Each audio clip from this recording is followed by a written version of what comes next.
Assalamu alaikum wa rahmatullah wa barakatuh. J'en suis sûr, vous vous êtes déjà retrouvé dans cette situation. Votre meilleur ami, votre voisin, un de vos proches qui vous souhaite une bonne fête de fin d'année, un joyeux Noël, une bonne Saint-Valentin, une bonne fête des pères, une bonne fête des mères, un joyeux anniversaire et vous ne savez pas quoi répondre. Vous ne voulez pas être irrespectueux envers cette personne et au fond de vous-même, vous avez une gêne, car vous savez que ces fêtes-là sont plus ou moins en contradiction avec certains principes de notre noble religion.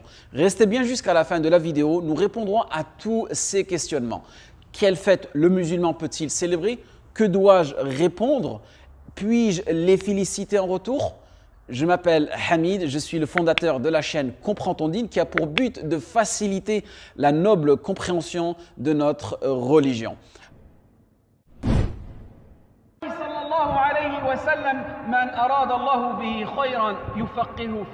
Avant de répondre à toutes ces questions, il est important que vous sachiez que toutes les fêtes que l'on a citées précédemment ont des origines soit païennes, soit chrétiennes.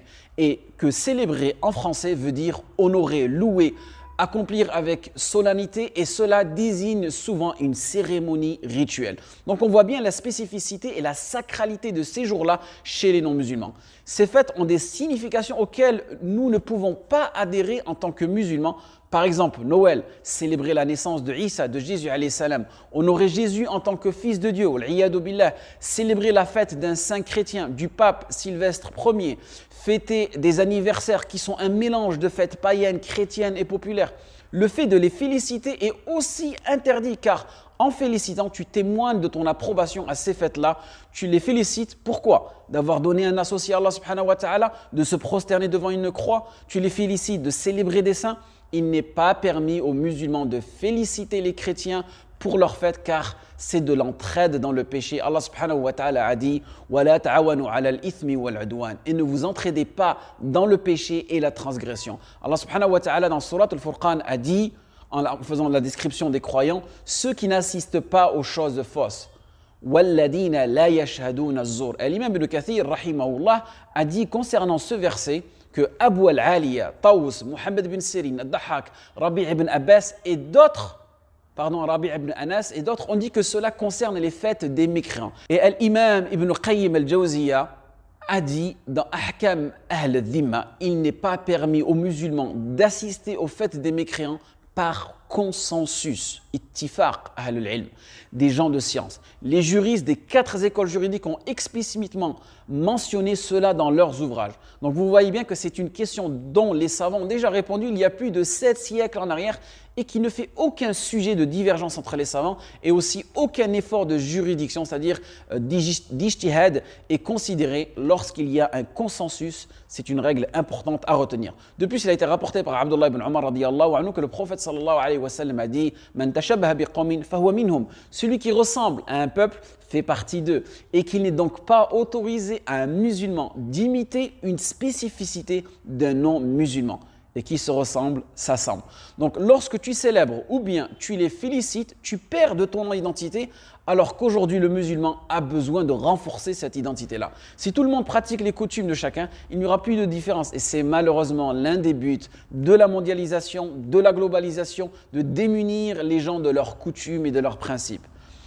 Alors que dans notre charia, nous avons 5 universaux, 5 finalités, 5 buts dont le premier est de préserver notre religion, hifdud-din.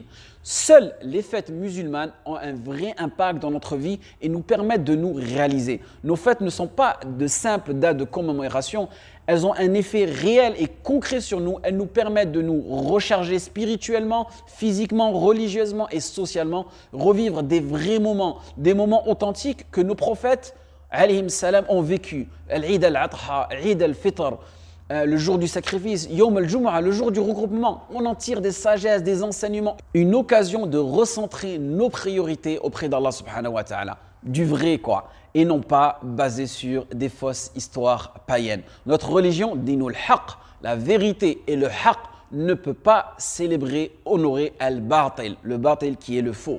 Donc, concentrons-nous sur cet héritage-là que Allah subhanahu wa ta'ala nous a donné. Transmettons-le à nos enfants sans semer de confusion avec d'autres pratiques. Soyons fiers de notre religion et prenons cette opportunité pour expliquer notre noble religion à ceux qui ne la comprennent pas, parmi les musulmans et les non-musulmans. Expliquer sa singularité. Pourquoi elle est différente? Pourquoi elle est unique? Et c'est cela qui en rend en fin de compte monothéiste, l'unicité dans sa pratique, le tawhid dans l'adoration, un culte exclusif et aussi on doit suivre notre bien-aimé Muhammad sallallahu alayhi wa sallam. On ne doit pas restaurer ce qu'il a lui-même combattu. Lorsqu'il arriva à Médine alayhi salam, il trouva les Médinois en train de célébrer des jours de fête païennes et il leur a dit: toute nation a ses festivités et voici les vôtres. À la place de ces 2 jours-là, Allah vous a choisi 2 autres jours qui sont meilleurs, ceux de l'Eid al-Fitr et l'Eid al-Adha. Une question se pose. Qui d'entre nous glorifie ces jours-là correctement en s'habillant de ses plus beaux habits? Qui d'entre nous invite ses voisins à un repas durant ces jours-là? Qui d'entre nous a déjà offert des cadeaux à ses enfants, à ses proches, à ses voisins?